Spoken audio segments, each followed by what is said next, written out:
বক্তব্য রাখলেন, ওনাকে অসংখ্য ধন্যবাদ জ্ঞাপন করছি পুনরায়।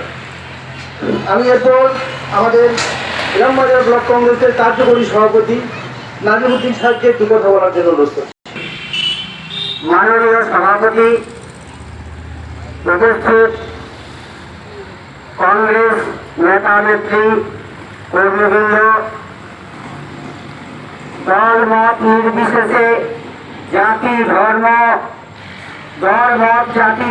নির্বিশেষে আমার জনসাধারণকে জানাই আমার আন্তরিক অভিনন্দন, শুভেচ্ছা। আমরা আজ 26শে জানুয়ারি ৭৬তম প্রজাতন্ত্র দিবসটি উদযাপন করছি, কারণ আমাদের ভারতবর্ষ স্বাধীন হয়েছে 1947 সালের 15ই আগস্ট। কিন্তু স্বাধীন হওয়ার পরে ভারতবর্ষকে পরিচালনা করার জন্য কিছু আইন, কিছু নিয়মের প্রয়োজন ছিল, সেটা ভারতবর্ষে ছিল না।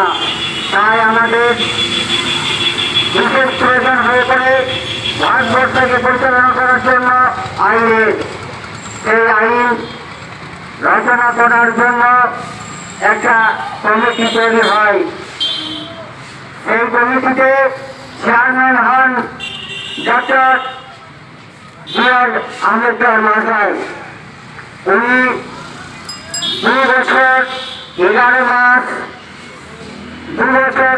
মাস 18 দিন সময় নিয়ে সবার প্রচেষ্টায় একটি খসড়া তালিকা তৈরি করেন এবং সেটি 50 সালের 24শে জানুয়ারি স্বাক্ষরিত হয়।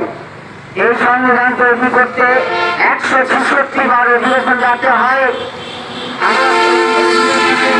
জনসাধারণের প্রবেশ ছিল, তাই তার আগে 1947 থেকে 50 সালের 26শে জানুয়ারি পর্যন্ত পুরাতন আইন, অর্থাৎ ষষ্ঠ গভর্নর জেনারেল ও লর্ড মাউন্টব্যাটেন গভর্নর জেনারেল ছিলেন, সেই আইন দ্বারা পরিচালিত হয়েছিল। তাই ভারতবর্ষের স্বাধীনতা আনতে আমাদের স্বাধীনতা বীর সংগ্রামী, বন সংগ্রামীর প্রাণ বিসর্জনের ফলে তাদের রক্তের বিনিময়ে আমরা স্বাধীনতা পেয়েছি। সেই স্বাধীনতা আজ একটি অশুভ শক্তি সেই স্বাধীনতাকে অবমাননা করছে, সেই সংবিধান সম্পর্কে কুরুচিকর মন্তব্য করছে। এর বিরুদ্ধে জাতীয় কংগ্রেস প্রথম থেকে লড়াই করে এসেছে, আজও করছে। আগামীতে কংগ্রেসের উত্তরসূরি হিসেবে আমরাও জাতীয় কংগ্রেসের পক্ষ থেকে এই সংবিধানকে অটুট রাখতে, এই ভারতের স্বাধীনতাকে অবমাননার হাত থেকে বাঁচাতে লড়াই করে যাব। দীর্ঘ লড়াই আমাদের জন্য অপেক্ষা করছে, কারণ ভারতবর্ষ সার্বভৌম, গণতান্ত্রিক, সর্বধর্ম নিরপেক্ষ গণতান্ত্রিক দেশ। এই দেশে প্রতিটি জাতির অধিকার আছে নিজের নিজের ধর্ম পালন করা। এই দেশে প্রত্যেকের অধিকার আছে নিজস্ব ধর্ম পালন করে শান্তির সঙ্গে বেঁচে থাকতে। তাই প্রতিটি ভারতবাসীকে শান্তি শৃঙ্খলার সঙ্গে বেঁচে থাকার জন্য জাতীয় কংগ্রেস লড়াই করছে। আপামর জনসাধারণের কাছে আমার আবেদন, আপনারা এই কংগ্রেসের সঙ্গ দেন এবং ভারতবর্ষের মাথার উপর যে কালো মেঘের ছাউনি ঘনঘটা দিচ্ছে তাকে প্রতিহত করতে হবে।